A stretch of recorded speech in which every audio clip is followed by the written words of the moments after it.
David Scott Mustaine, or better known as Dave Mustaine, is a musician from America of French descent. Born on September 13, 1961, Dave became independent at the age of 17.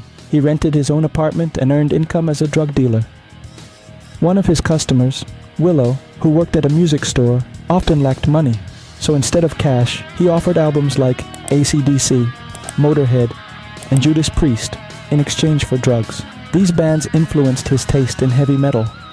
In 1970, Dave began playing the piano and later the electric guitar, especially B.C. Rich. He then joined a band named Panic as a lead guitarist, but only for a short time. In 1982, Dave left Panic to join Metallica after Lars Ulrich placed an ad in the local newspaper The Recycler looking for a lead guitarist. Dave recalls his first meeting with Lars and Hetfield. "I was warming up in the room and then went out and asked, 'Well, am I going to audition?' And they said, 'No, you're in.' It was that easy, and we celebrated by having some beers." His career in Metallica lasted less than 2 years.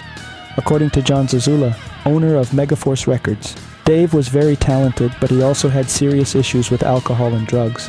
When he was drunk, he would become a crazy person who always wanted to be the center of attention. The other band members couldn't tolerate his behavior. Of course, they all drank and used drugs, but Dave did it much more, way more. One day, Dave brought his pet dog to rehearsal, and the dog jumped into the truck of Metallica's first bassist, Ron McGovney, scratching it. Then James kicked the dog, leading to a physical altercation between Dave, Hetfield, Ron, and verbal insults towards Lars.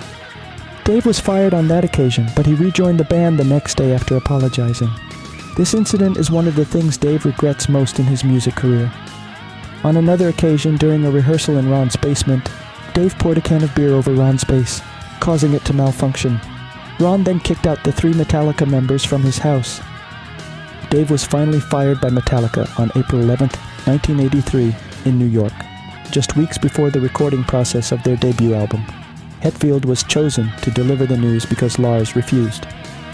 Shortly after, Cliff, the newest member, replaced Ron McGovney. They packed Dave's belongings, took him to the Port Authority bus terminal, and bought him a ticket for a 4-day trip back to Los Angeles. It was during this journey that Dave wrote some lyric ideas on a pamphlet which later became the song "Set the World Afire" from Megadeth's album So Far, So Good, So What. During his time in Metallica, Dave toured several times and wrote several songs for the album Kill 'Em All, including The Four Horsemen, Jump in the Fire, Phantom Lord, and Metal Militia. He was also credited as a co-writer for 2 songs released on the second album, Ride the Lightning, namely Ride the Lightning and The Call of Tulu. The song The Four Horsemen was developed by James Hetfield from the song The Mechanics, which was originally created by Dave, James, and Lars, and first appeared on the No Life Till Leather demo. Sometime later, Dave also released this song on Megadeth's debut album with its original lyrics entitled Mechanics.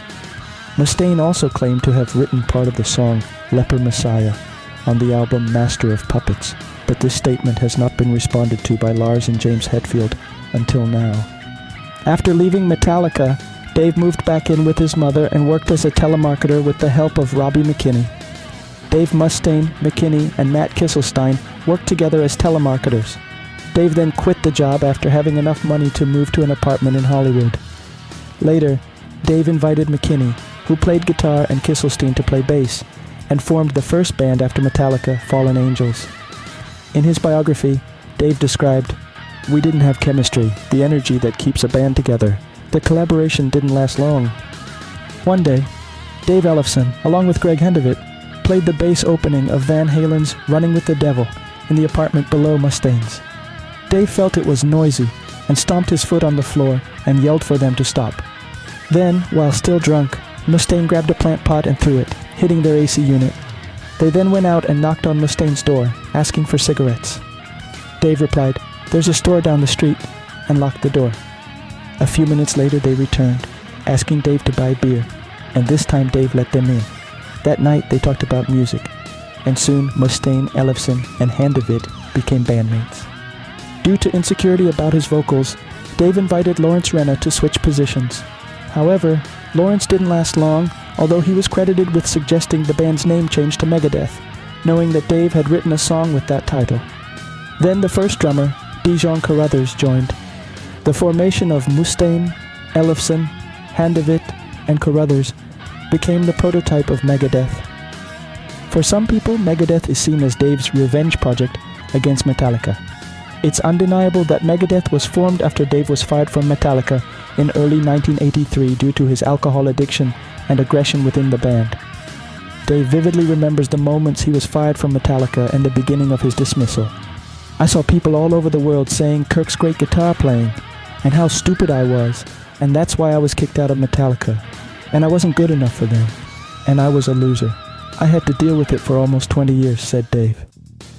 He admitted to making peace with Metallica, as evidenced by his performance with Metallica in 2011 in Sofia, Bulgaria. In that concert, James Hetfield was seen hugging Dave on the stage. They played the song Am I Evil? This became a collaboration for the Big Four of thrash metal. With Megadeth, Mustaine may not have been able to compete in terms of album sales like Metallica. However, he was able to offer faster metal music and unique vocals. They have released 16 studio albums with many platinum certifications and Grammy nominations for his name, as well as a place in the Rock and Roll Hall of Fame for his time spent in Metallica, although he was not invited to attend the event by his former bandmates.